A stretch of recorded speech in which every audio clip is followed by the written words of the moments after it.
Hello and welcome to Breakfast Headlines. I'm Darshan Usman.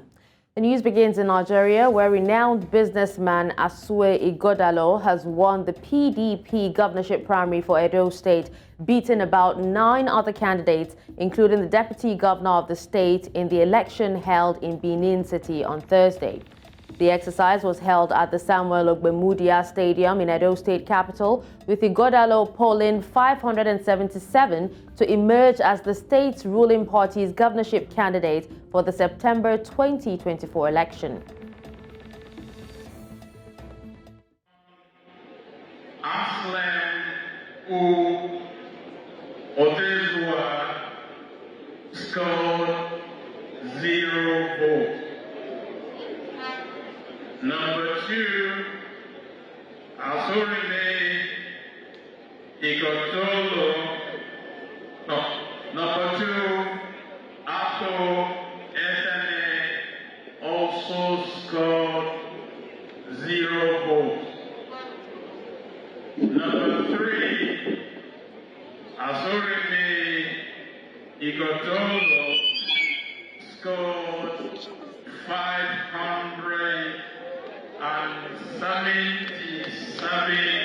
votes. Number 4,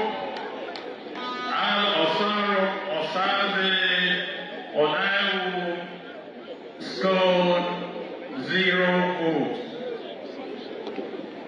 Number 5, Felix Akabwe also scored 0 votes. Number 6, Martin Ufomobihi scored also 0 votes.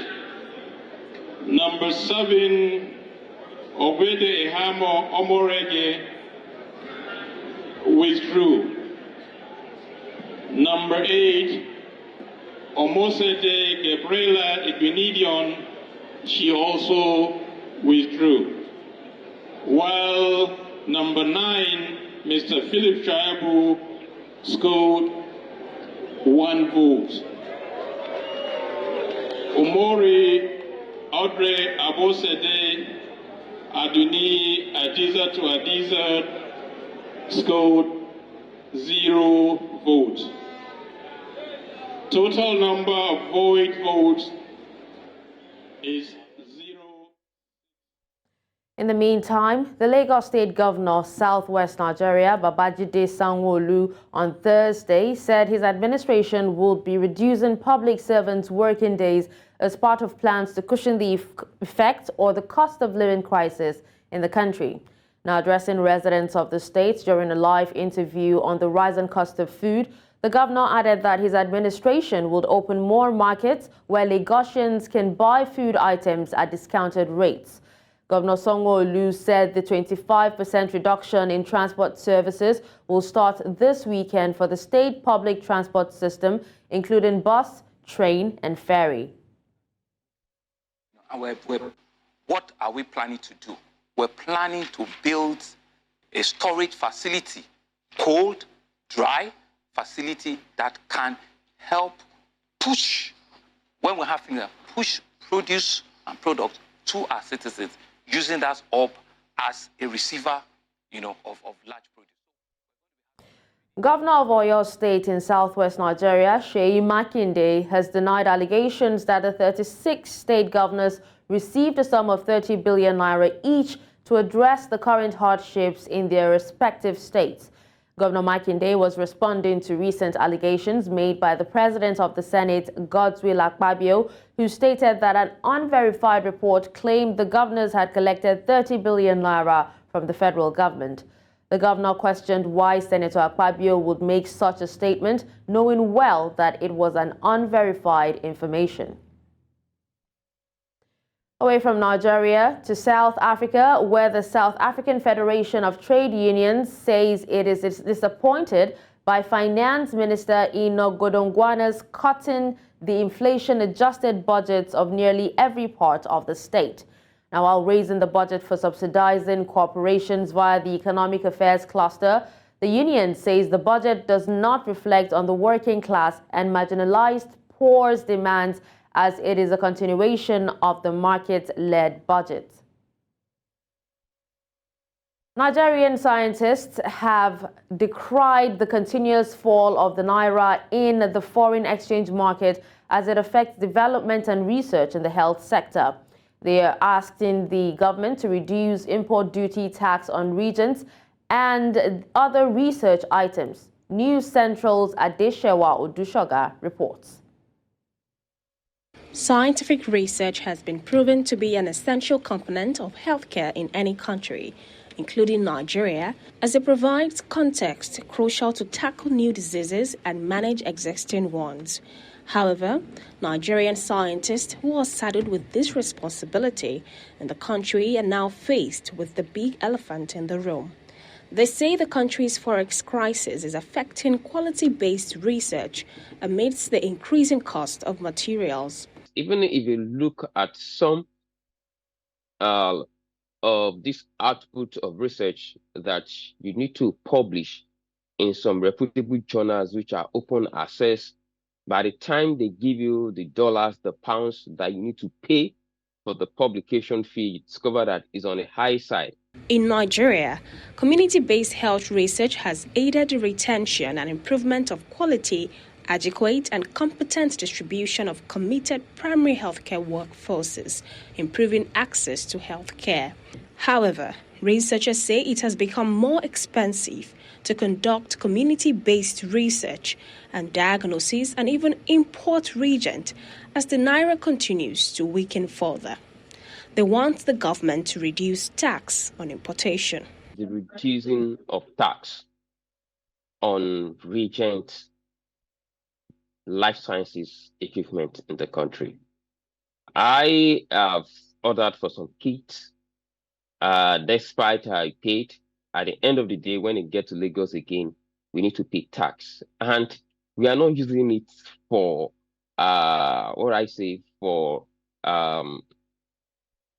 money purpose. It's just research. Access to funding and inadequate personnel are some of the major challenges affecting development research in Nigeria. But with the lingering forex fluctuations, stakeholders say urgent actions are needed to enable them to compete with their counterpart globally. In Lagos for News Central, Adeshewa Odushoga. All right, that's it on Breakfast Headlines. I'm Darshan Usman, but don't go nowhere because the Breakfast Central actually continues after this short break. Stay with us.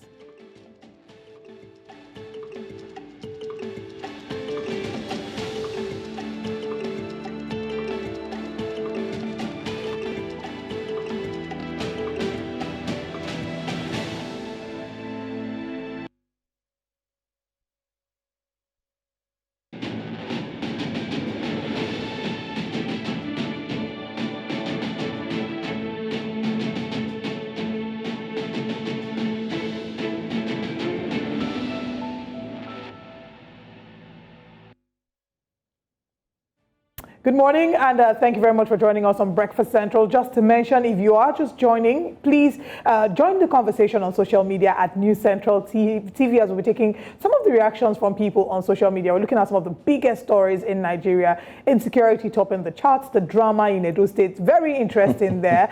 Imagine having, it's very interesting that just a few days ago, we had a conversation with Andrew Nwanta talking about what had happened in the APC and how they had produced about 3 winners from the election primaries, and he had spoken so confidently about the PDP not falling that to that kind of level, to that lowest level. I mean, he really spoke so derogatorily about the APC primaries, and it's such a shame to see that now even the PDP itself now has, like Osage would call them, twins. It's quite pathetic, we must say, because what is actually playing out, many have said they envisaged it will happen.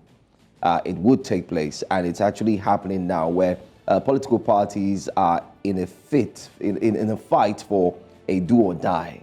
It's either we go or you don't go. So it's no longer about political parties again. No, it's what no we're saying, like what I will keep asking is, what is the ideology of the political party? If as an individual I'm joining a party that I don't believe that their ideology is strong enough to decide that whoever leads the party as a flag bearer is good enough, that I must be the one whose opinion overrides the party, then what am I doing there? Because that's what we see in all these parties. Each of them wants to be, it's a thing of it's my turn, I'm the one who has to come out. Everybody feels that they're bigger than their political parties. It makes me question, what kind of politics are we running in Nigeria? It's a problem.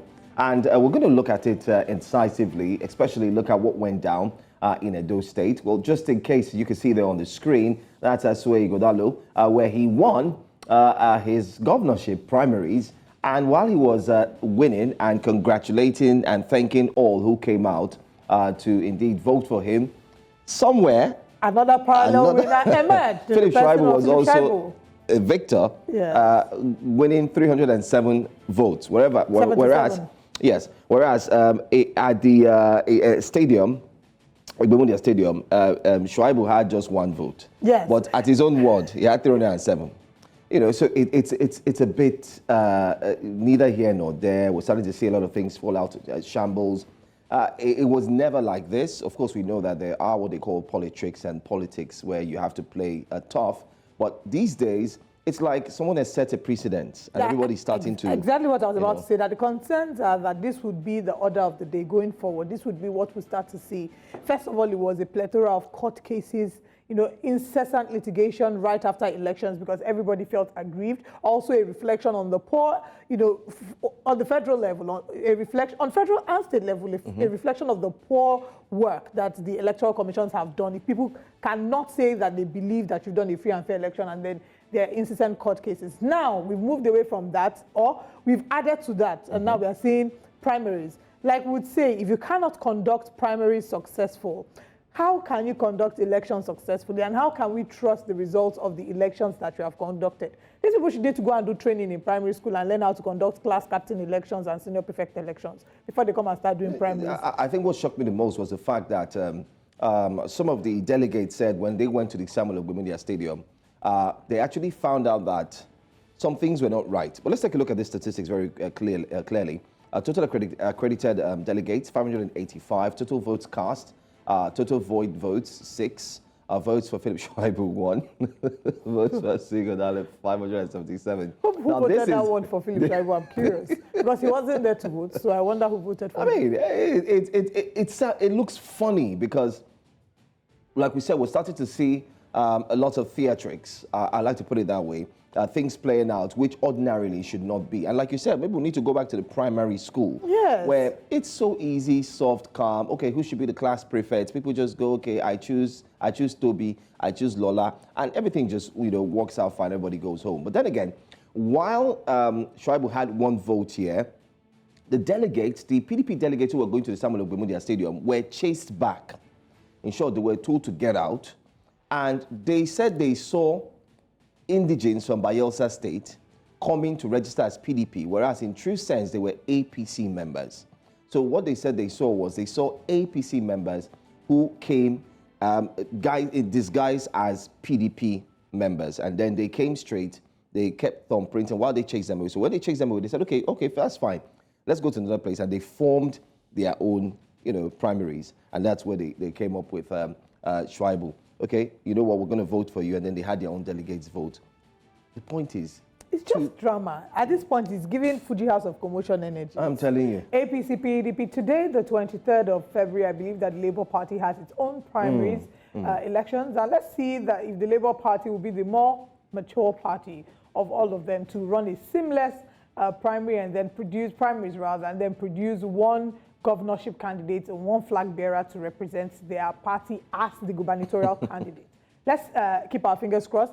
We don't have much updates regarding the APC as well. I know that the one thing that the APC did say was how they came to speak. Frank, what's his name again? The APC spokesperson. Felix Morka. Frank, yes, Morka. Felix Morka. Felix Morka, I beg your pardon. Felix Morka had come out to talk about how the Governor Hope Uzodinma wasn't dropped or sacked. He said that the media had been misrepresenting what had happened and that Governor Hope Uzodinma was neither sacked nor, you know, fired or replaced. That what happened was he had prior engagements to deliver a report before the National Executive Council, and as such, because of the last-minute impromptu rerun primary elections, he could not show up, and so the media needs to stop carrying false news. So we have come to actually do that. Anyway, let's move away from that. We'll still come back to talk some more about Edo elections. Absolutely. But let's talk about Nigeria's current economic challenges. As Nigeria continues to grapple with insecurity and economic woes, including the instability of the country's currency, political experts and opposition party have called on the APC-led government to find a way out of the current situation by seeking help, calling on professional directions, or simply step down. Our guest today will be looking at the current situation Nigeria faces and a possible way forward. Well, our guest is a professor of political institutions and comparative politics at the Department of Political Science of the Usman Danfodiyo University, Sokoto. His broad area of research interest includes, but not limited to, democracy and democratization, political institutions, and violent conflicts. Well, let's bring on our guest. I'm sure you've seen him already, Professor Yahaya Tanko. Baba, welcome, and thank you so much for joining us this morning. Thank you for having me. All right. It feels good to know that you have majored in concerns and also in study of what political conflicts, political institutions, democratization, or democracy should actually look like. But I'd like to beg of your opinion this morning. What do you make of the current state of Nigeria's democracy? Just would like you to be plain with us. What do you make of Nigeria's democracy? We just talked about the Edo State elections. I'm sure you're also aware of what took place just a few days back, where a political party produced 3 candidates for its primaries, and now we're seeing PDP produce 2 candidates. Looking at everything, how we got here, what do you make of Nigeria's democracy?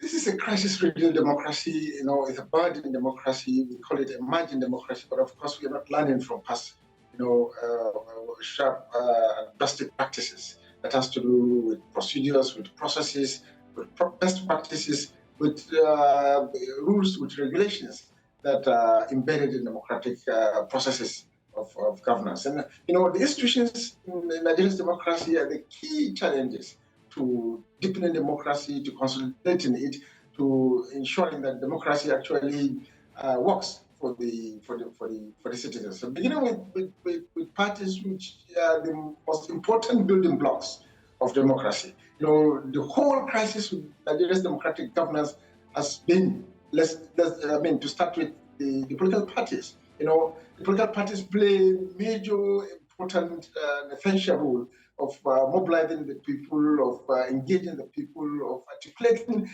ideas upon which the country is to be governed in terms of manifestos, in terms of manifestos translating into policies after winning elections, in terms of even galvanizing, the national consciousness of the people in terms of keying in into the national discourse to determine what the future of the country will be in terms of governance, in terms of intervals within election cycles, and so on and so forth. But if you look at the structure of political parties in Nigeria, you hardly can figure out, in the last 20 years or even more, 2 decades of Nigeria's democratic practice, you cannot, differentiate between the major political parties that have governed this country. Countries are not well established.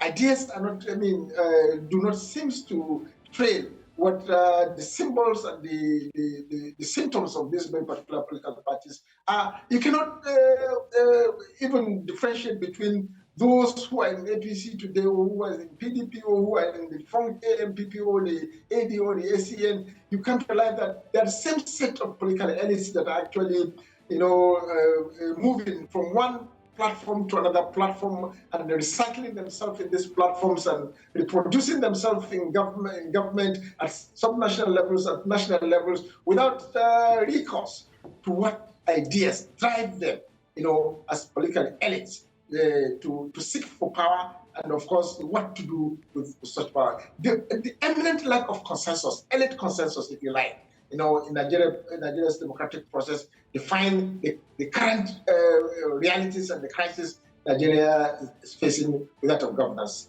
If you look at the current challenges of Nigeria in terms of even organizing party platforms as national institutions that will drive the process of governance forward and deliver the goods that are expected of it, there's nothing to write home about.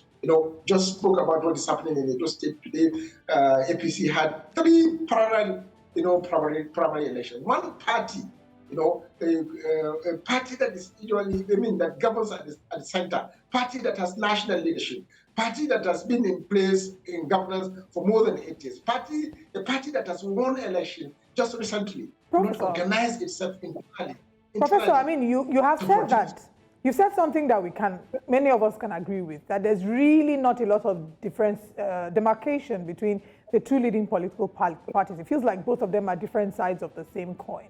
How do Nigerians, ordinary Nigerians who are tired and want a change and want politics to run as it should be, is there a possibility that Nigerians can ever conquer the system of politics in Nigeria that currently exists? Because if I decide today that I'm tired of seeing all the things that I'm seeing in Nigeria's policy and I want to step in, it feels like we're already defeated and you don't have a choice but to run with the major political parties. Is there a way that we can get out of running in these circles? Yeah, there's just the most practical, way in which we can address and respond to this challenge is grassroots mobilization and ownership of political parties, institutions like political parties. And we have had instances most recently where we have seen the people stepping up to take over control and ownership of a platform, a political party platform. What has transpired in Kano State, for instance, the just concluded election, shows clearly that party organizations are best managed, are best run if the people are actually directly involved in the ownership and management of party. And this can only happen where ideology drives the process of the formation of political party, and ideology also drives the process of ownership of political party, and ideology also drives the governance process after elections. And ideology also drives the process of engagement of political party even when it's not in government. We have seen what has happened in the 2019 elections when, so to say, the Confucius movement was in the People's Democratic Party, how the election was run, how they lost out, and how they reorganized themselves as a people to float, a party platform, a distinct party platform away from APC, away from PDP. And the massive votes this very particular party platform, attracted, both in the gubernatorial election and in the presidential election. The Kano enclave has a history, and that history of radical politics has actually come to play out even when we thought that there's complete death of radical and opposition politics in the country. But that remnant of radicalism in the political culture of the people of Kano actually re-emerged. And this was a saving grace for that very particular enclave. So now I think the most important step we're taking is to ensure that political parties are built around ideologies. And not only that they are built around certain ideological leaning, but the mass of the people at the grassroots level take a center stage in the formation of political parties, in the organization of political parties, and in the way in which political parties are managed. Right. Now you cannot even time in the register, the register of political parties. That is to say, the membership of political parties from the lowest level of the society to the highest level of the society. Right, and Professor, nobody feels very strong about his membership of a political party. All right, Professor. And everything is. All right, Professor. We've looked at Nigeria, but then again, we've also seen that there seems to be a disparity between the current ruling party and, of course, the opposition parties. But then again, someone once said that it seems it's in the air. African leaders would like to hold on tight to power, and they will do whatever it seems for them to get that power and remain in power, which has led to conflicts, coup, and of course, we've seen a lot of upheavals in different parts of the continent. But would you say that the thoughts of other African leaders in other African countries, from Cameroon to Niger Republic, which we've seen what happened, down to Guinea, where power is the major trophy? Are we starting to see that happen in Nigeria now? where people must win at all costs just because they want to grab hold of power and remain there. We know what it has cost in other countries. I mean, from Guinea to Burkina Faso. I mean, you could name them. Would you say that the similar incident or similar thought of I must grab hold of power and stay there is what we're starting to see here in Nigeria? Yeah, it's something quite slightly different from what obtains in other climes. In Nigeria, I don't think that this mindset of, say, remaining in power beyond, the constitutionally, designed period of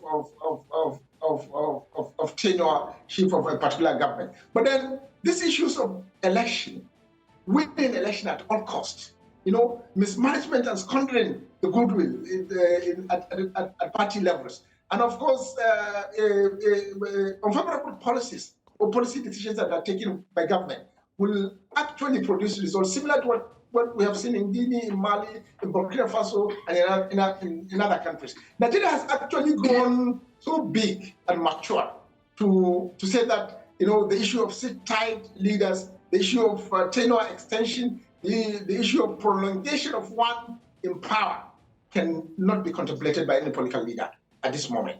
But of course, when it comes to election period or election cycle, there's this tendency that parties in power will want at all costs to reimpose themselves back to power. And this has the tendency to degenerate the society into chaos, into crisis, and into what will be seen happening in other parts of African countries. And that mad rush and blind, urge for power by African elites has actually rubbished the beauty of democracy and the promises of democracy in the continent of Africa. And Nigeria is no exception.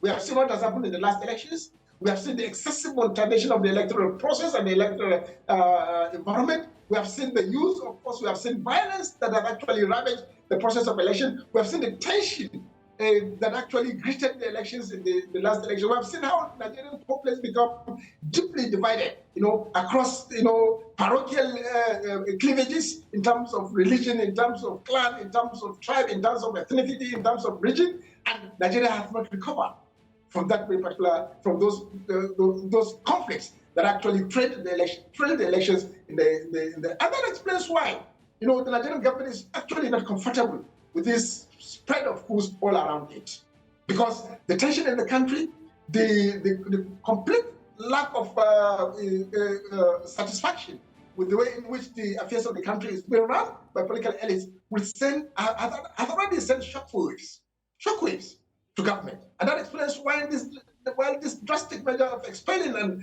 and not expelling of containing and sanctioning Niger Republic, Mali, and Burkina Faso, because of the military seizure of political power in the neighboring countries. And now it has also translated into a huge political crisis for the sub-region. And the exit of these three countries is actually spelling doom for the West African sub-region, and is also undermining Nigeria's power potential as the country with the most elephantic position in the West African sub-region. So in Nigeria, this unregulated, fierce, stiff, and confrontational, competition for power by the political elites is likely to degenerate the country into chaos, into upheavals, into instability, and perhaps we may not suggest that coup will happen in Nigeria, or military seizure of political power will happen in Nigeria, but the worst the military coup can happen. Professor, Professor, then, you've really hit the nail on the head in terms of some of the end results we are likely to see if care is not being taken, especially with the way the government is being run. From your perspective and from your experience, what can this current administration do differently to steer us back in the right direction? Or would you say that things are going as they should in terms of Nigeria's economy and the policies that have been instituted ever since this current administration came into office? So I think it's a two-part question. Do you think that we're on the right course? If not, what do we need to steer ourselves right back? We are just not on the right course. Things have never been, as tough as they are now. Two hasty policy decisions taken by government. Immediately after, you remember the Nigerian President Bola Tinubu announced the withdrawal of subsidy even before taking over the mantle of leadership. As soon as he has taken out of office, he announced the removal of subsidy, and that actually, drained the Nigerian economy. There is this argument that the subsidy is actually, undermining Nigeria's economic growth and development. But of course, removing subsidy or removal of subsidy should have been done, not in a very hasty way, but of course, in ways in which alternative framework is actually determined and built to ensure that the repercussions and the consequences of subsidy removal is actually, well articulated and of course beforehand taken care of. And this forex of a thing, floating the forex regime, into the market, and now not having full control of foreign exchange, and the excessive devaluation of the naira has also caused untold hardship and has affected and contracted the Nigerian economy, so much so that production levels of the country have actually gone a record low in the country, which affects not only the survival of industries and factories in the country, but is directly affecting the livelihood of an ordinary Nigeria. We have hyperinflation, so to say. Prices are completely out of hand. We have shortages of basic staple foods. We have, in addition to the crisis of insecurity and conflict that have actually affected food production in the country, now the whole Nigerian society is thrown into huge uncertainty, insecurity, and particularly provision and availability of food, which actually created tense situations. We have seen sporadic, so to say, protests, uprisings, if you like, from one part of the country to another, even though the government is trying as much as it can to ensure that things are under control, but you cannot control a population that is hunger-ridden. And that the government needs to actually evolve and think of knowledge-driven policies that in the short run will actually be seen to address the concerns of the ordinary citizens of the country. You have to actually make provision for alternative, policy measures that will attend to the crisis of people's livelihood, while at the same time, projecting right into the future and making sure that the economy is not overburdened by policies that actually benefit. All right, Professor Tanko. Professor Tanko. We've gotten your points, but just for the benefit of our viewers to indeed get a true sense of what the direction you are proffering is, I'd like to ask you, as a professor who has indeed followed constitutionally and internationally, you have thought, you have read, you have been able to dissect politics both at the international level and, of course, Pan-African level. What are three things you think President Bola Ahmed Tinubu-led administration can do from today? Three things, just three of them, that you think they can do from now, today, that would at least ameliorate the suffering of Nigerians, or better still, mitigate and proffer a better solution in his administration going forward. Three. One basic thing that needs to be done is to address this looming crisis of food insecurity. This has no option, and Nigeria is full of potentials.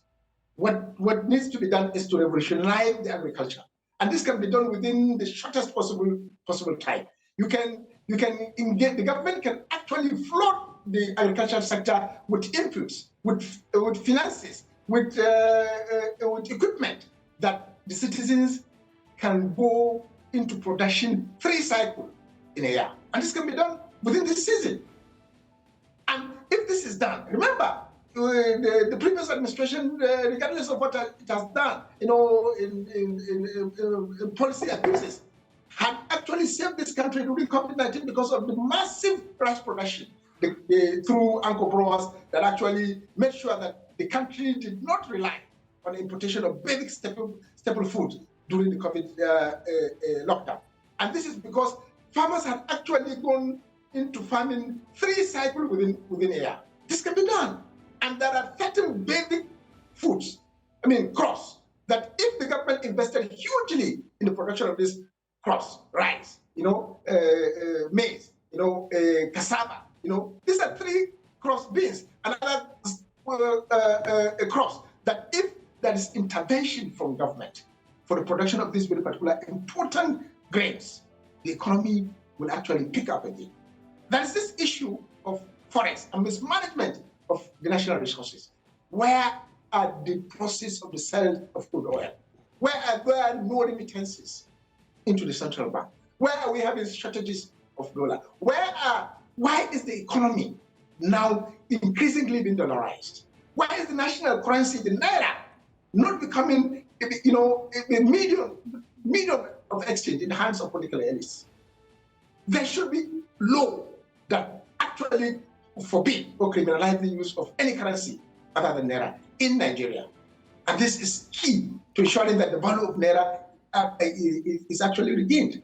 This is a practical step that if taken, the country will actually be brought back on its own feet, and the economy will actually pick up. Then thirdly, and more importantly, the government needs to show seriousness in its fight against corruption. All right. And the confidence, yes, this is confidence on the government in the management of public resources under the care of government must be seen. Government must show commitment and zero tolerance to corruption. These things are done, the country will pick up. Prof, I think my final question would be, are there any, those who call for the president to resign if he's not sure of what he's doing in office? Is there any sense to those that are making those calls? And also, when the current administration says that the opposition is sort of sabotaging this administration, is there sense to that argument as well? Right, we have had this very particular argument even in the past administration. If there is anything in the resignation, they need to create more problems than solving problems. Resign for the president to resign, for his vice president to take over, or for the president and the vice president to resign, for the senate president to take over. What will be the solution? For another election to be called, for an emergency period to be declared? More troubles.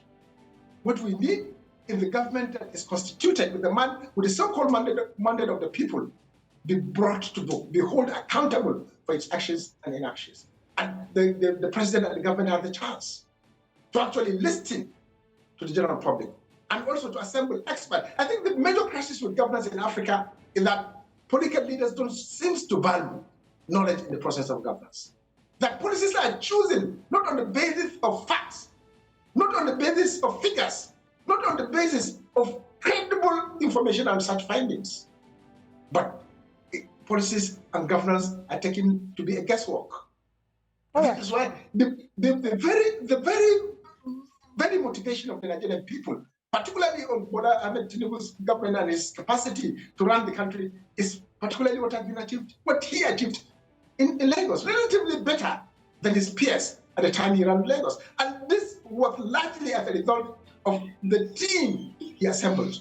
But we are seeing something completely different when he was sworn in as a president. We haven't seen those experts he assembled in Lagos to form a very robust cabinet.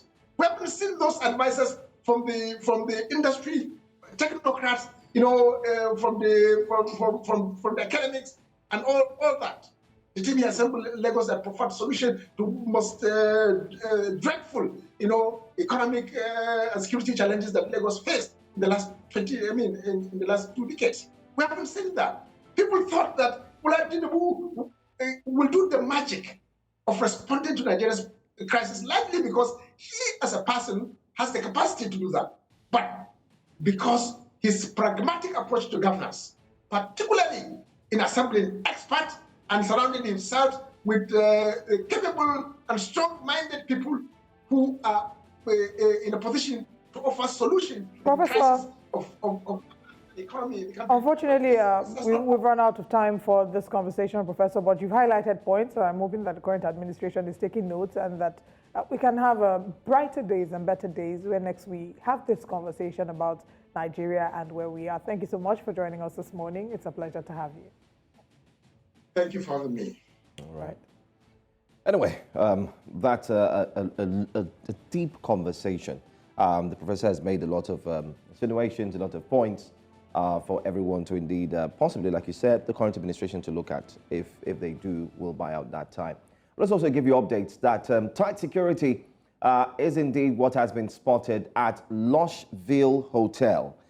It's where the collation is taking place concerning the APC primary elections.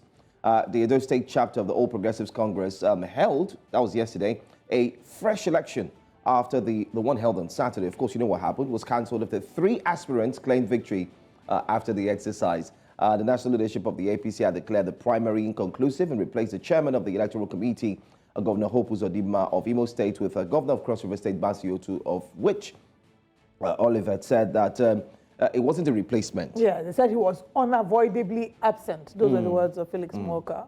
That's true. Yeah, that's what he said. Anyway, so far so good. We can tell you that yesterday there was heavy presence of security.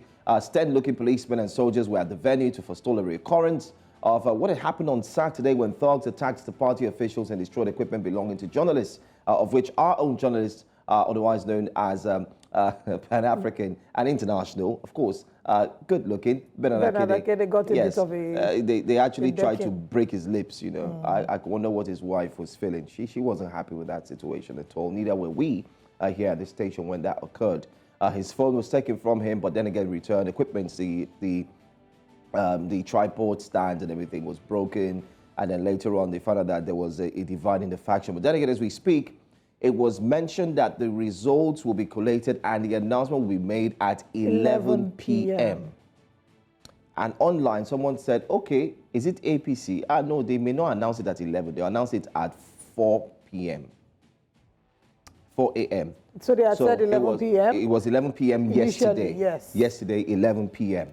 But like I said, online, people were saying, no, they don't announce their results at 11. Do you understand what they said? I get the shade. Exactly what happened at the federal, the national level. Yeah, I get the shade. But anyway, the updates we have so far, I mean, there have been people speaking around in different little terms and little corners. We're not quite sure exactly what the results are, but we're going to be waiting. And we'll have some APC strong supporters joining us in the second half of the show to look at exactly what happened during the primaries. But this is still Breakfast Central. Just to quickly mention that at some point during the show today, we will open the phone lines and allow you to call in and share your thoughts on any of the conversations that we're having. And in case you're just joining us, we'll take you through a quick recap of the conversations that we've had this morning on Breakfast Central. We looked at the state of the nation. We were joined by Professor Yahaya Tanko, who told us about what we can do to make things different in this election. TUC backs out of planned labor protests. You heard that in the news with Dashin, who indeed broke that down. And still on the news as well, experts urge federal government to reduce import tax on reagents. And that's a big conversation as well. But let's bring to you what's coming up next in the second hour, which seems to be very packed on a Friday morning. And coming up next, we'll be looking at the Edo State primaries. Most importantly, drama, as PDP primaries produced 2 candidates, not 3. And we bring you the newspaper front pages. Remember, your opinion counts as we open the phone lines for you to join. And that song reminds me, there be 2, later become 3. Hey, I love that. Programs to watch as well. Stay with us. We'll be right back. And thanks for staying with us here on Breakfast Central, News Central on a Friday. And it gets even more interesting where we are indeed urging you to call in. You find the phone lines, phone number that is still on the screen. And you can be part of the conversation. Now, at this juncture, we're going straight to the front page. There's a lot of stories to indeed dissect. And I can tell you that so many of them. So are you ready? Let's go straight to the front pages of the papers.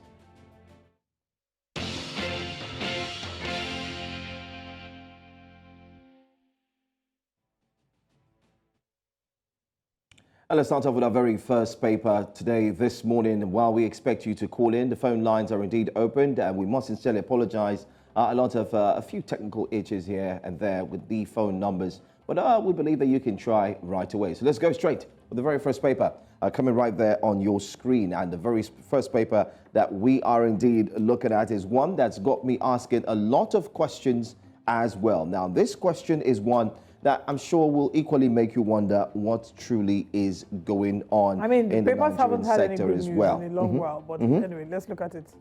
Yes. All right, so let's look at what it is. The very first one there, that's what I'm saying. How Nigeria can overcome insecurity.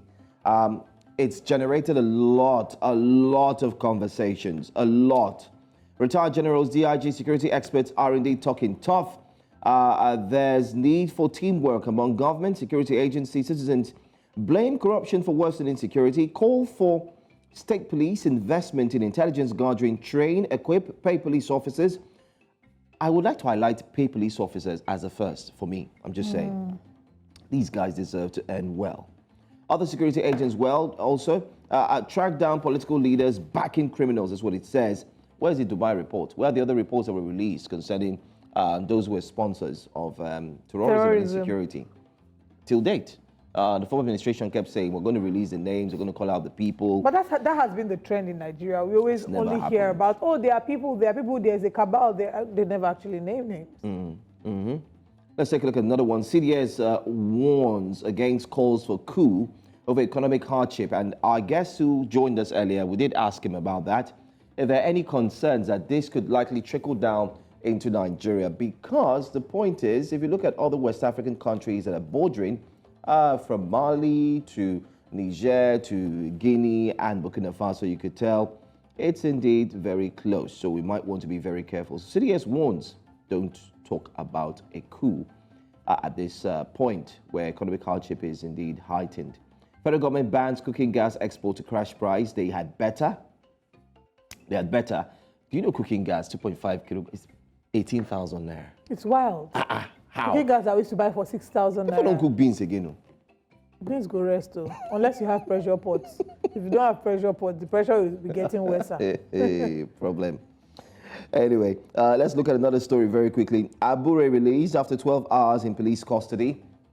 Many have said it was plainly political. It had nothing to do with the money issue or murder. Yes, murder and possession of firearms and so on. Or attempted murder, whatever the case might be. Here's why I have a problem.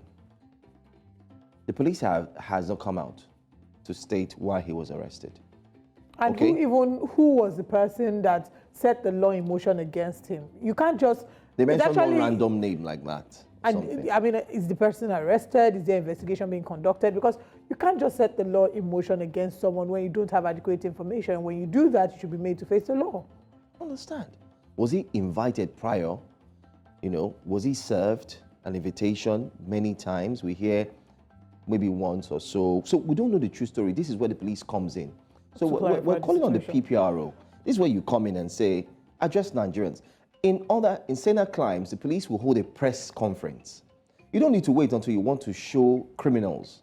And then you hold a press conference and call the press and pressmen and say... You parade all the criminals. Exactly, want to parade the criminals. This one was called, this is a weapon. We appreciate that, very good. Even that one, there's an issue with it. Yes, you don't show their faces. Exactly, these people have rights. Some of them are innocent. We're not unaware of the fact that sometimes the police will just gather people, round them up, throw them in their black area, and then, we've seen cases of statements they've been made to write statements that are inaccurate.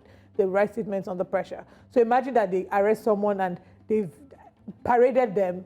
The pictures have gone out. At the end of the day, you find out that the person is innocent, but the damage has already been done to their reputation. It's sad. It's sad. And my final story from this paper would be Edo Ighodalo wins PDP ticket with 577 votes. Don't be happy, because Shaibu... Just right under it. Shaibu has won. As Shaibu emerges candidate in parallel primary. It's okay. While they were carrying out the primaries concerning Shaibu as well, some guys came with guns. And they kept shooting in the air sporadically. People scampered for safety. But then the announcement was made already that he's won with 301 votes. The returning officer, known as Bartholomew Matthew, a returning officer, Bartholomew Matthew, announced it and said he's won. Whereas the other one that saw Asue Ighodalo win, you also had the chairman of the Edo PDP Primary Electoral Committee, that's Governor Dauda Lawal of Zamfara State, and declare him winner. So you have the chairman of Edo PDP Primary Electoral Committee, Governor Dauda Lawal of Zamfara State. You also have a returning officer, Bartholomew Moses. Yeah. Both of them are declaring winners separately, and they belong to the same party. A house that's divided cannot be made to stand. However, the APC set the tone rolling when they started it on Saturday, therefore setting the precedence for PDP to emulate. It was much more like a case of, oh, you know what, if you just want to scatter this entire thing, you know, let's just announce random results from here and there, let's go to court. But because of this announcement, the APC is still yet, as of this morning, until we get the breaking news, to announce who their winner is. They had promised 11 p.m. and here we are. What's the time? Time check right there shows that we're minutes past 8 a.m. and nothing has been done. But then again, that's what we're going to take on the front page of the Vanguard. We'll talk about the Edo Guba in detail once our guests join in. Let's move over to the Nation newspaper this morning, which is okay. And on the front page of the Nation newspaper, President knocks perm sex for slowing down governance. Tinubu demands monthly key performance indicators. No to unacceptable delays. Oh, it's monthly now? Yes, monthly indicators. Let's hope that we start to see that. I mean, it's a great step in the right direction if we had seen this happening earlier. Let us make our children's dreams come true. Why are we slowing that down? It's not just shameful, it is unacceptable. We made a pledge to bring our people out of poverty. You should not increase their vulnerability. Do not compound the tough situation with unacceptable delays, he says. Akeredolu takes final bow in Owo today. Our thoughts, our prayers, our hearts go out to his family, to the people of Edo State, and to Nigerians at large who are still mourning this unfortunate loss. Lagos, Ogun, Customs unveil food other palliatives. Police begin joint patrol on Lagos-Ibadan Road. And Makinde attacks Akpabio. In case you're wondering why Makinde attacked Akpabio, the Senate president did make mention of the fact that governors in the state had been given extra 30 billion naira. And Governor Seyi Makinde, whilst launching the Isha in Central Mosque, came out to clarify that he had not received any such monies. And so obviously countering what he had said. And we have also still on the front page of the paper, FAAC monthly cash hit 2.07 trillion naira. Cooking gas exports may end to cut price. And we also have Ighodalo wins Edo PDP ticket, Shaibu at parallel Congress. We're going to be talking about this. Sure. And we have a guest that will be joining us to explain exactly what's happening with the PDP governorship primaries. We, of course, have been talking about this. And unfortunately, whilst the APC held theirs yesterday, the PDP held theirs yesterday, Labour Party will hold theirs today. But let's look at what exactly happened with the PDP. We have Dennis Osaiti, the managing partner, Bronze Solicitors and Attorneys. He's the coordinator, advocate for good governance and leadership in Edo State. Good morning, Mr. Osaiti. It's good to have you again. Thank you very much for joining us. I was almost convinced that what happened with the APC would not happen with the PDP because Mr. Osaiti was very convinced that the PDP was over and above such issues. So I'm hoping that we can reconnect with him and find out exactly what happened. Absolutely. Don't forget, you can also call in to share your thoughts on the current election, that's the primaries, and let's know. Osaiti, if you're there, Mr. Osaiti, can you hear us? Yes, I can hear you. Good morning. Good morning. Absolutely. Good Please morning. go Thank ahead. you so much. I'm going to let my colleague Olive take charge from here. So I think I would have said Yes, congratulations. I lost you a bit. Yeah, I would have said congratulations, but I don't think that congratulations are quite in order with exactly how the PDP ran its primaries. And I'm saying this because we had you on the show days before, and you did not seem to think, you strongly believed that this was not going to happen to the PDP. So what happened? Again, in line with international best practices, we deployed personnel to also go to the venue of the PDP primary that held yesterday at the Ogbe Stadium.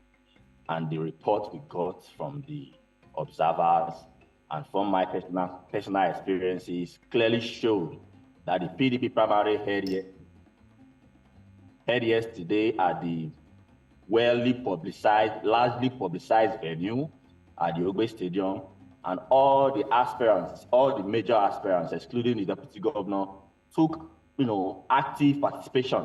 And at the end of the day, votings were done, and votes were sorted and counted, and the frontline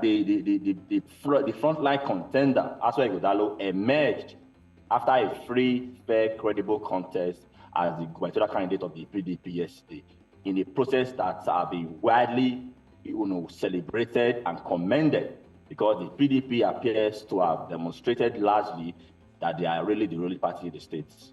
And then what happened with the APC's parallel elections, and how did Philip Shaibu emerge as winner of the parallel primary elections held in Edo State? Like I told you, I'm not aware of any so-called parallel primary. What happened, from what I saw in the news, in the personal residence of Comrade Philip Shaibu, for me, is desperation taken too far. It's a show of shame, and the deputy governor himself ought to know the laws. He should know the constitution of the party that he belongs to. He should know the Electoral Act and the provisions of the electoral guideline. But to him to have, been involved in such a childish show of shame, for me, is highly condemnable. All right. So what's the way forward now that you have two candidates that have emerged from the PDP?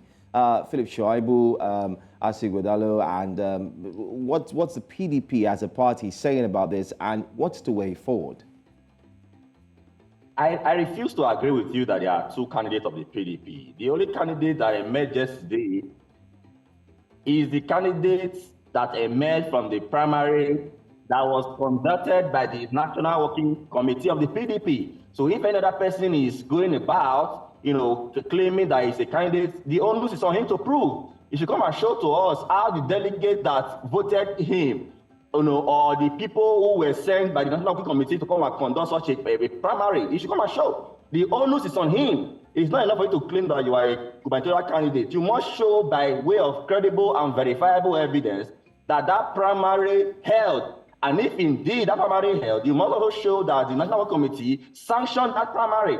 So to the best of our knowledge, the only candidate that emerged from the PDP primary yesterday is Dr. Asue Ighodalo. And that candidate has been clearly endorsed by the National Working Committee and the generality of the members of the PDP in Edo State. So anybody who is claiming otherwise, the onus, you need to invite the person here to come and tell you how his own primary came about. Okay, I believe that Philip Shaibu is still a card-carrying member of the People's Democratic Party, and I don't know that he's going to take this line down. And mind you, Philip Shaibu's name, he didn't withdraw. His name was also mentioned at the primary that held in Ogbe Stadium, and he got one vote. Who so voted? I wonder how, overnight, he decided to go and in his own private bedroom declare himself as the candidate. That for me is very shameful, and I think the PDP as a party would activate that disciplinary measure to call the deputy governor to order. All right, Daily Society, I guess we're just going to have to wait and see what happens. Who knows, maybe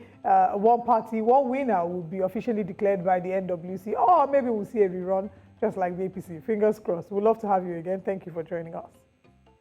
So in the meantime, I would like to really congratulate PDP for a well-done primary yesterday at the Ugo Stadium. And congratulations to Dr. Asue Ighodalo for emerging as the candidate of the PDP. And I'm hoping that the Edo State people will be given a chance to elect. But we have to go now because we have to go now. Daily Society, thank you for joining us. We'll see you around. Thank you. Thank you. All right. We have more guests who will join us later on in this conversation. But for now, we'll go for a quick break. The Front Pages continues after the break.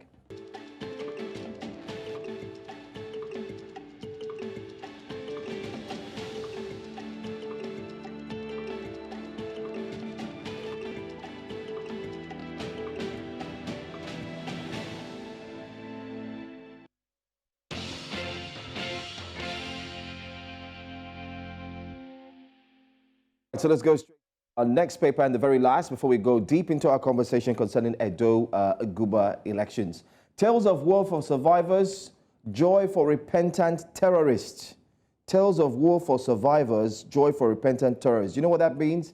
It means those who have lost their loved ones, who have lost money, who are in pain, in trauma, they're going to suffer for a long time. While there's joy for those who indeed commit the act because they have been repentant. Well, I love the infographic from The Guardian this morning. I must say, kudos to The Guardian. Well done. And also kudos to the other media outlets, of course, the print media. But why I said well done to The Guardian, they took time to break it down for you. And we don't have that time to, go through the entire figures and break down, but we urge you to go get yourself The Guardian and other papers that we have also reviewed this morning and get to read. There's a lot of rancor around Tinubu's 30 billion naira to governors. Sheyi Makinde, governor, came out yesterday to say, nobody gave us 30 billion naira. Okay, so where did it come from? Where did Senate President get 30 billion from? It came from Davido, 30 billion gang. I put up a post on my page and I didn't know when I said 30 BJ. Oh, quickly, I had to correct myself. But then again, it's a problem for this administration because I think the president needs to look into how information is being sourced and passed. And you can't make random statements like that. Investigation should be done. 30 billion is not 30 naira. And the Senate President is known to, speak openly, but this is the second time he's bunkering it because the first time he said prayers will be sent into your mailboxes after he had said, we're going to give you something, money. Before they came to him and whispered, Oga, relax, so don't say that.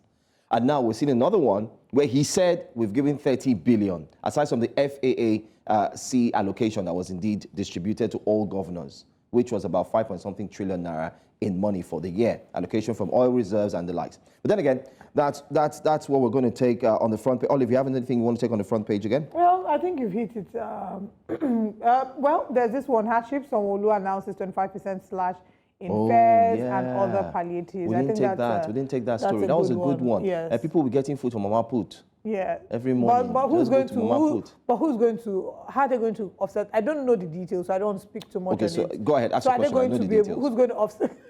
No, go ahead. Who's going to offset? Where do the palliatives apply? I know it applies to transport. Transport, one. But health, and then what again? Anybody who's going for childbirth, delivery, and all that, the government is going to take care of the bills now. But is it limited to strictly government facilities? Yes. And not private. But what if I don't use government facilities? Well, they're putting the best doctors in place because you do have they've brought in all the experts, so they are going to be honest, I can't fault it. He's doing something. It's better than people that are doing nothing. So yes, this is a great move by the Lagos State government. And final story here: take steps to avert planned protest. Afenifere tells Tinubu, Labour and others. And Labour is saying they have coconut head. I know they hear word. TUC is saying we are not doing again. Labour say we will do. Nobody, anyway, let me not say what I feel about it. But that's all that we have regarding the paper reviews this morning. We will, of course, get right into our top stories as we look at the biggest story right now. What exactly is going on in Edo State? Stay with us.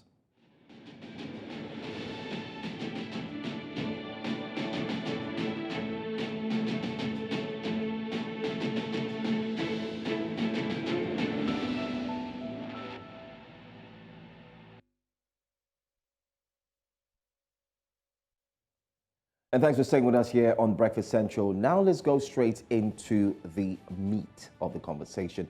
The People's Democratic Party, PDP, yesterday elected 2 candidates to fly its ticket for the September 21, 2024 governorship election in Edo State. The 2 candidates, Philip Shaibu, the incumbent deputy governor of the state, and Asue Ighodalo, emerged in a parallel governorship primaries that took place in Benin City, Edo State capital. Shaibu was declared winner with 300 votes, while Ighodalo was in another primary that was held at the Samuel Ogbemudia won with 577 votes. The governorship primary committee, led by Zamfara State Governor Dauda Lawal, said that a total of 594 delegates were elected to participate in the primary, while 585 delegates were accredited to vote. Announcing the final votes, Lawal, the chief returning officer for the governorship primary, as well as the chairman of the committee primary, said Asue Ighodalo scored 577 votes, while his closest rival, Philip Shaibu, scored 1 vote. Well, let's delve into the conversation with our guests. First, we are joined by Barrister Andrew Enwanta. He's the former Commissioner for Communication and Orientation at Edo State. Good morning, Mr. Enwanta. Thank you for joining us. It's glad and good. All right, good to have you here. We're also joined this morning by Ose Aneni. He's a PDP chieftain. Good morning. Thank you for joining us, and welcome to the show, gentlemen. So I think I'll start by saying congratulations to the both of you for having produced 2 winners of the PDP gubernatorial elections. I'll start with you, Anini. I'm sure that you're excited about what exactly happened, but for those of us on the outside, we're a little confused. You know, there's Shaibu, there's Ighodalo. What exactly happened in Edo State yesterday from your perspective? I'm laughing at the fact that Andrew accepted your congratulations. Last I checked, he was an APC member to resign. What ties him exactly to Shaibu? But I think congratulations are in order to Philip Shaibu. He took part in a contested primaries and he managed to score 1 vote. It's a huge task, a huge achievement, and I think we should celebrate that. But more seriously, though, I do need to push back at the media. When you introduce a segment and you say, you know, a candidate was declared, you know, Philip Shaibu was declared, and we have 2 candidates, it sort of, I think, builds to the confusion that, you know, people who don't understand the political process might be experiencing. Political parties are not figments of our imagination. You know, they are built and established by our constitution, the party's constitution, the Electoral Act. Primaries are, you know, guided by guidelines issued by the parties. You know, so when you say, for instance, you know, and it's a challenge I want to set to you, when you say he was declared, you know, who exactly declared Philip Shaibu? What I saw in the clips that, you know, went viral on social media after we had just finished our own primaries was there was a protest around GRA that came to Philip Shaibu's gate. He welcomed his people and he emerged about 30 minutes later declaring himself the gubernatorial candidate of the PDP. And it's important again to stress that primaries are not one-off events. We have world congresses where 594 delegates are elected. The venues of the World Congresses are specified by the National Working Committee of the PDP. In this case, it was all the world INEC coalition centers. When the 594 delegates emerged, if you have any appeals, there's an appeal process which all the 9 aspirants at the time submitted petitions to. And it was dealt with. And then the NWC came out and ratified the list of delegates that emerged from the World Congresses. Then these accredited delegates then take part in local government congresses where 18 national delegates are elected. Again, the party specified INEC LJ coalition centers.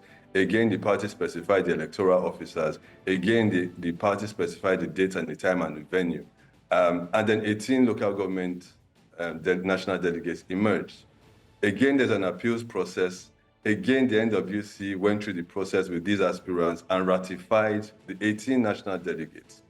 We now come to the primaries, where all the 574, I think, ward delegates and the 18 delegates, in total 594, then come out to elect the party's flag bearer. The party issued the list of accredited delegates. The party specified the time. The party specified the venue. It wasn't just the Ogbe Stadium. It was the lawn tennis courts at the Ogbe Stadium. The party specified the chairman and deputy chair of the electoral committee. It was the governor of Zamfara and it was the governor of Delta State. And I'm sure you guys all saw the videos of them returning Barrister Asue Ighodalo as the winner of the congresses. So it boggles my mind, and this is me being serious now, it boggles my mind when I hear journalists come out and say, we have 2 candidates. And again, I'm asking the question, who specified that Philip can conduct primaries in his backyard?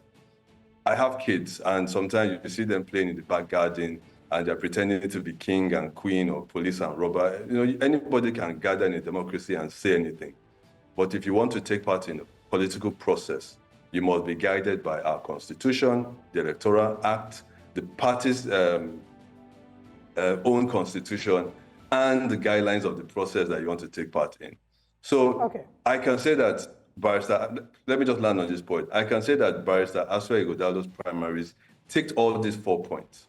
And I'm asking you, if Philip can even point to 1 point that ticks, whether his delegates were accredited by the National Working Committee, whether his electoral returning officer and chairman were approved by National Working Committee, whether the venue and time that he purports to have conducted his primary was specified in the National Working Committee, then we can start to take him seriously. But if he answers no to every single question I pose, then please, I beg you, we should be a little more responsible in our reportage.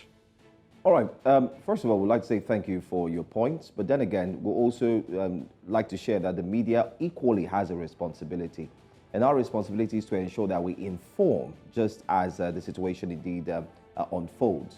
Now, you've been able to break down... Listen, my brother, absolutely. I'm coming. You've made your point. You can't, but I would urge you to just say, Philip Shuaibu is purporting to be the candidate. You have that responsibility, I agree. But fine. Please don't come and say that the PDP has two candidates, because we don't. That's fine. That's fine. So if you were watching the show from earlier on when we started, right here in this studio, we did make an assertion, and that assertion is something we think the political parties and also all companies must take very seriously: communication. Because at that time when your announcement was indeed made, the announcement made that, okay, Philip Shuaibu is indeed carrying out his other elections, his primary somewhere else. And then, of course, you do have Asue Ighodalo, Dr. Asue Ighodalo, who has emerged as the PDP winner.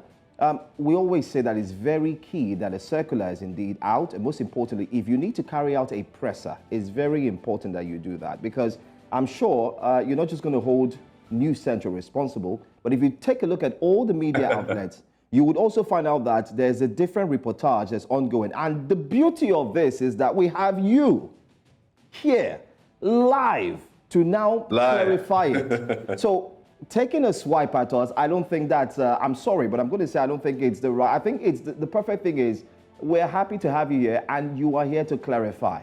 And that's exactly what the media does. We're able to look at what's happening on the right, what's happening on the left, and then of course we have you to clarify. When you talk about the gap in communication, I absolutely agree with you. I think part of the frustration for us in PDP Edo State and for me as a member of the Asue Ighodalo campaign is that primaries are conducted by the National Working Committee of the party. So Edo State PDP cannot issue a presser. Team Asue Ighodalo's campaign cannot issue a presser. It has to be, it has to come from Abuja. And so, fair point you make. The party could have been a little bit clearer and faster in responding to Philip's claim that he's the candidate. But ultimately, the results will go to Abuja. At the NWC, again, there's going to be a process. And I did speak to somebody in Abuja, and I think part of the problem is that there has to be an appeals process. And so the party cannot even come out and declare anybody returned until appeals have been dispensed with, even though Barrister Asue has been elected at the primaries. There will be an appeals process. When that is dispensed with, then my candidate will be handed his well-earned party flag by the national chairman of it. You've asked some very interesting questions today, and good enough, we have Andrew Nwata here who will be able to hopefully answer those questions. You asked who announced him as the PDP governorship candidate, and you asked who gave him the authority to be able to conduct primaries, and I'm hoping that Andrew Nwata can give us a clearer picture as to exactly what happened. Mr. Nwata, are you here with us? Okay, you need to unmute, I guess. Your device is muted. Please unmute. Yeah, thank you. I want to start by first saying we are in constitutional democracy, and my friend and younger brother also took his time to tell us the history of Nigeria, how this election went on yesterday in a very smooth manner. And he may not know that last year he contested primaries in a parallel election. Ask him, is there true or false? He lost. The other candidates from the other side, the governor's side, won. His own faction went to court over this delegate issue, and the matter dragged up to the Supreme Court. So why is he behaving as if what we're having here is a novelty? He talked about backyard and the rest. The venue of the election is such that in a situation where delegates, the court gave an order that PDP and INEC should show cause why 381 delegates should be excluded. I'm a lawyer, an officer of court. As I speak to you, this is the court order. So it's not the case of, as he's trying to paint it, they went to Ugbe Stadium. If people who were supposed to be part of an election were excluded, there was so much security. The stadium was sort of militarized. The deputy governor was even not given access to get into the venue. He's not one of the aspirants. The same way they prevented him from entering his office. News Central and other media houses reported that. It's either we are ready for democracy or we are not. But because the matter is in court, I would not want to go into the details of what the courts will say, right? Because at the end of the day, what we had yesterday was a situation where there were two parallel primaries. We had the one of Obasaki organized in Samuel Ogbemudia Stadium, and there was the other one that took place after those 381 delegates who were in court, who said that they are the valid delegates, they went through the process, they have their results, were prevented to avoid a fracas. A faction of the electoral panel, of course, knowing fully well that these delegates, based on the court order, because the court order was served on PDP on the eve of the primaries, which of course most media houses reported. INEC was in court and INEC conceded, right? I will not say much because as one of the lawyers in that case, it is for us to allow the court to decide. When parties choose not to follow their guidelines, when parties choose to take sides, and I'm happy that the APC have learned from the mistake they made the other day, and they have corrected themselves. It's a former American president, John Fitzgerald Kennedy, that said, an error does not become a mistake until we refuse to correct it. And I just hope that the PDP will take a cue from the APC. They have started the process of correcting the mistake that was made previously, of having more than one candidate. And I believe this morning a declaration will be made. And in saying that, I must quickly say that what we don't want in Edo State is for Obasaki to leave government on November 12, 2024, leaving a surrogate behind, or for Adams Oshomole to impose somebody who he wants to benefit from as if he's the governor. So there's not going to be any third term for either Adams Oshomole or Gordon Obaseki, because we understand they have a sort of political MOU that head or tail, one of their candidates will emerge. Because there are no people who are tired, and I say it again, we are tired. We want to take our own destinies in our hands. So because this matter is sub judice, I will say that PDP at the moment has two candidates, and it is only a court of competent jurisdiction that will make a pronouncement. And I just want to quickly clarify, they were Mr. right Wanta. to reporting both sides. I want to quickly clarify, Mr. Wanta. As a fourth estate of the realm. Yeah, I want to quickly clarify what court order you said you have in your hands, just to clarify. There are two court orders. The first was issued last Friday for parties to show cause. Only INEC came to court to show cause, and PDP refused service.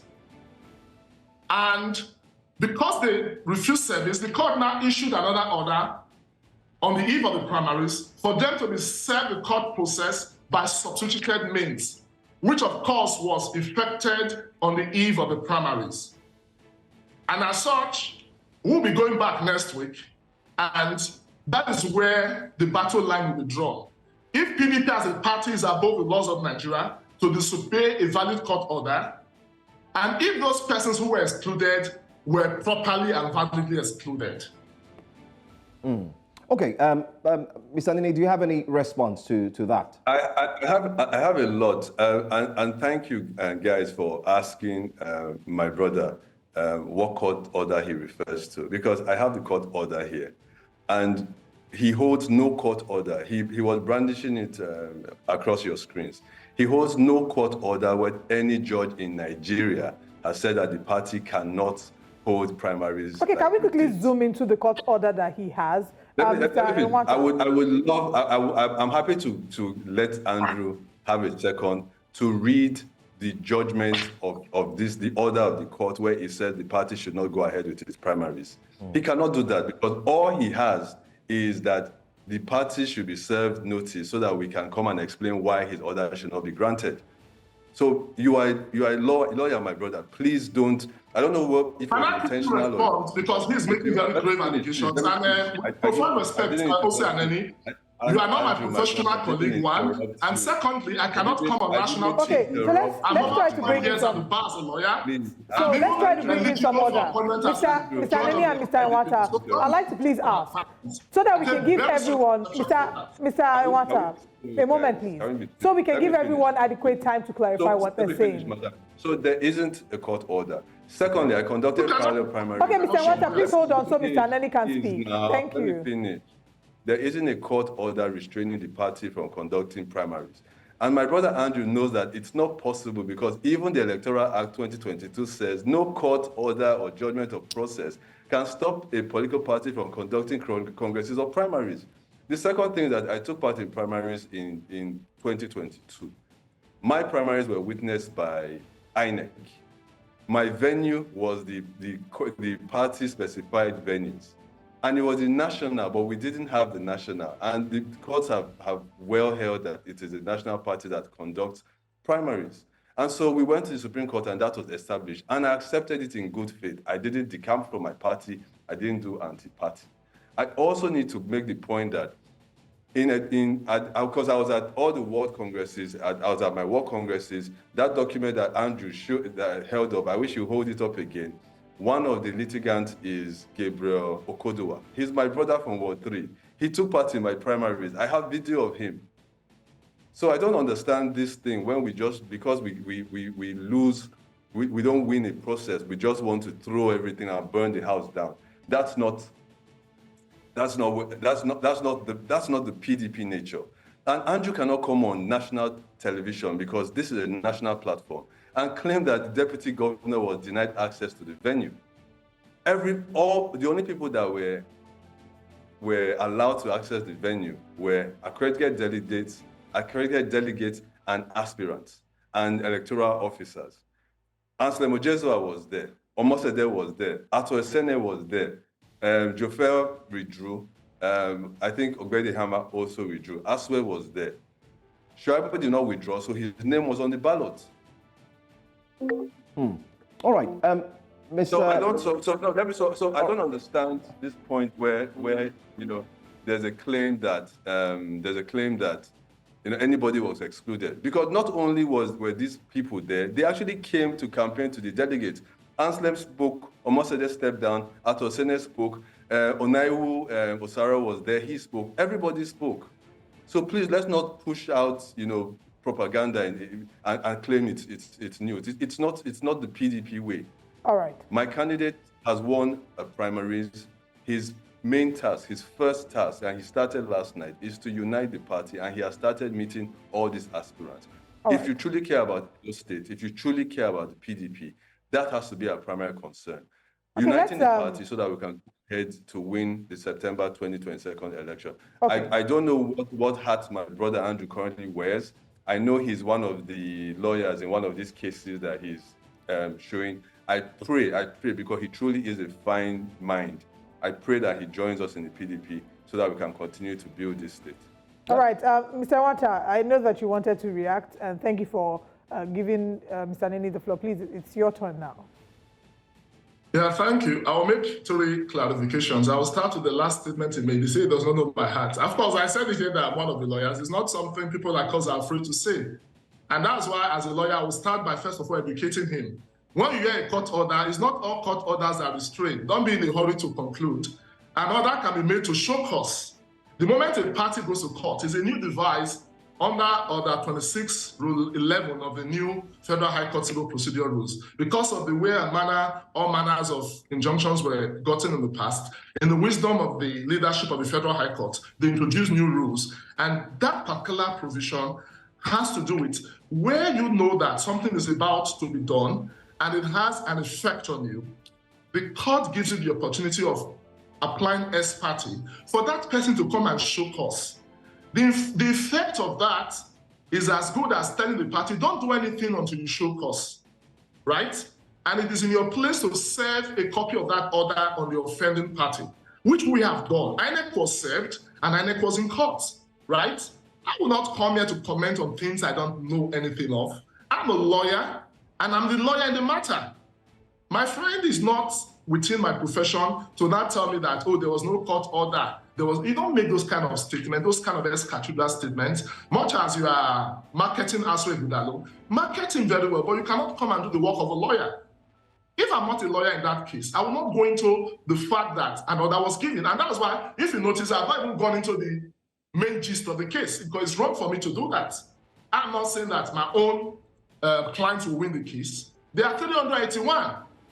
Is that not a huge figure to determine the outcome of an election? So why the haste? APC made the same mistake, but they were not quick in concluding that this person must be the candidate. The president of our party, or rather the president of the country, who is the leader of our party, intervened. The party leadership also said, this process is not complete. We have two candidates, or two persons laying claim to the candidacy of our party. So we must do the right thing. There are many other technical issues that I cannot raise because this matter is in court. I will not, because PDP has not entered appearance. My brother is trying to take facts away from me so that the lawyers on the other side can use. I will not do that as an intelligent person. So because the matter is sub judice, it's better we allow the court to decide. And that's why even when INEC is to accept lists of candidates, if there's a court order, they will put it there, court order. Okay. So I'm happy he joined the party towards the end of last year. We are welcoming him to the party.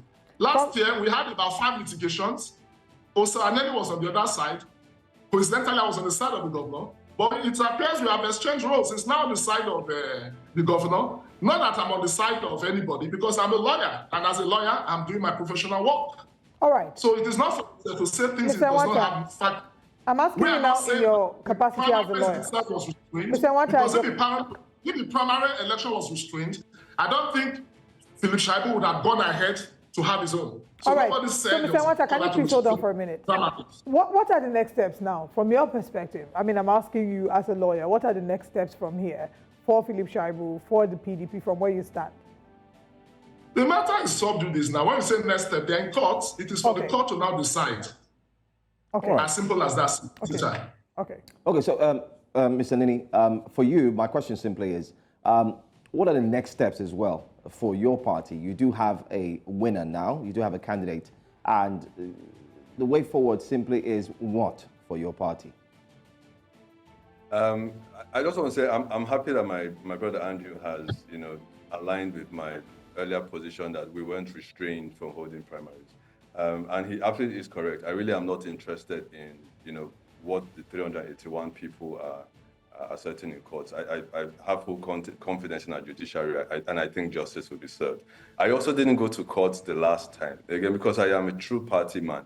And when I lost out in the process, it left a bitter taste in my mouth. But like I said, sometimes you win and sometimes you lose. And I aligned again with my party, and I went on to take part in the presidential election. And again, I'm taking part in the political process because I truly believe that if anybody wants to push forward significant societal change, the largest lever we have is politics and governance. And so the next step for me, like I said, and for our campaign, is we need to understand that the party is not as united as it can be. And so we are taking steps to meet all aspirants and leaders who are, for whatever reason, unhappy, either with the party or the leadership of the party. And, we're making the case that, this time around with this candidate, things will be different. And it has to be a collegiate, collective affair. Because the issues facing the state, simply because we are located in Nigeria, which is struggling, as you all know, people are suffering. We go out to the markets, and you can see the pain and suffering on people's faces. Not only is it that you see that traders are losing customers because customers no longer have the resources to buy stuff, but even when you buy stuff, because you can see what's happening with the naira, they can't even restock. So you go into a warehouse and a market, and it's like an empty warehouse or a ghost town because people simply cannot afford to eat. And away from politicking, away from litigation or bantering, and this is an appeal to Andrew and to everybody out there. Forget Nigeria. Edo State cannot afford to fail. And we need to sit down, as people who mean well for our state, to decide that, this time around, because things are so dire, because the conditions are so severe, we need to put aside, petty grievances and partisanship and find a path for prosperity for Edo State. And Dr. Asue Ighodalo has articulated that path several times. It's one that, anchors on security and putting people into jobs and putting money in people's pockets on education and access to healthcare. And things as simple as transportation. It's simple and it's complex because we have limited resources in the state. I think once you back out salaries and pensions, we only have about 7 billion a month to take care of everything. And a kilometer of road, if you are building a budget road, is ₦1 billion. So how much, Auchi, from Benin to Auchi is almost 200 kilometers. So how many kilometers of roads can you build with the Edo State budget? So we need to start thinking of creative ways that we can find money to solve the problems, the immediate pressing problems of the state. That's what my candidate is focusing on. I truly, Andrew, I'll come and find you. I know you're in Benin. We really need to put our heads together and figure out the way. I think I must be giving the same opportunity to talk. Of course, your final thoughts, but as quickly as possible, so that we don't yank us off air. Spent a millennium trying to explain certain things. I'm a politician, so I'm not just a lawyer.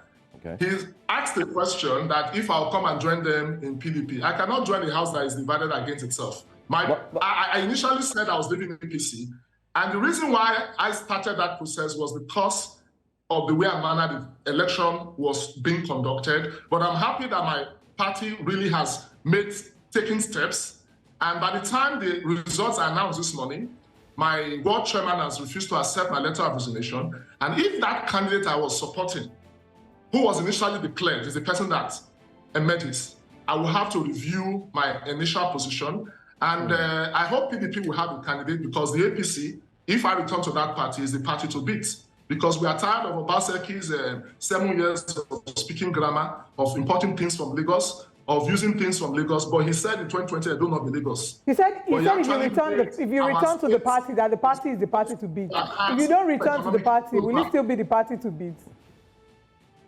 No, definitely, if the right thing is, and I think the right thing was done when Mr. President intervened. APC is my party. You can say you want to resign from a company, and your manager will say, no, we think you have the potentials to do what you have started. It's a journey, and I'm ready to go that journey with the APC.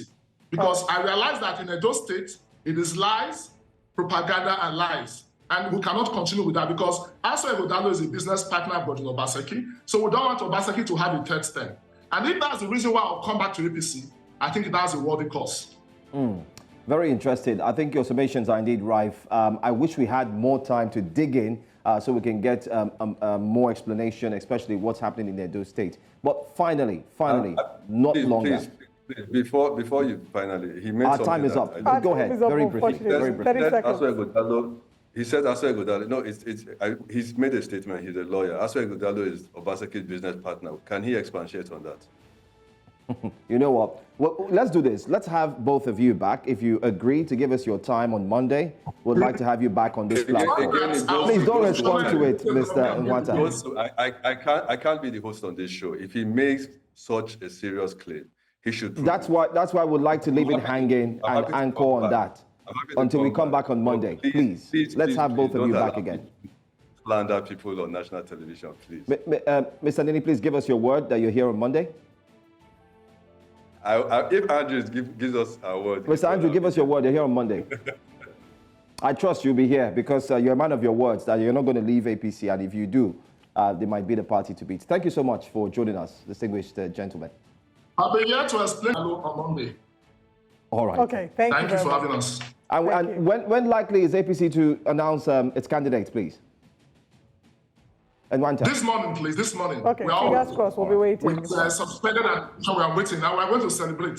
And Nigerians will celebrate. Thank you, gentlemen, for joining us today on Breakfast Central. We wish you the best. More importantly, we wish Edo State all the best. And this is where we draw the curtain on today's show. Thank you to everyone who's watching. Remember to continue the conversation on social media at News Central TV. Let's share with you what we have later today on News Central.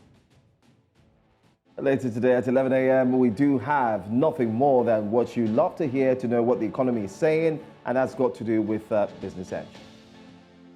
5 p.m., we do have the conversation. Of course, I do know that the Edo State Guber will still be on the front line, especially a front runner. And tonight, which takes place at 10 p.m.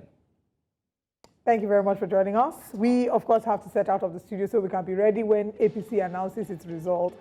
Like I like to say on Fridays, do not drink and drive, turn up with sense, and I will see you on Monday. I am Olive Emodi. And I'm Joe Hanson. Until Monday, thanks for watching. But stay here. We have more coming your way. The news comes up and more updates on the Edo elections. Au revoir.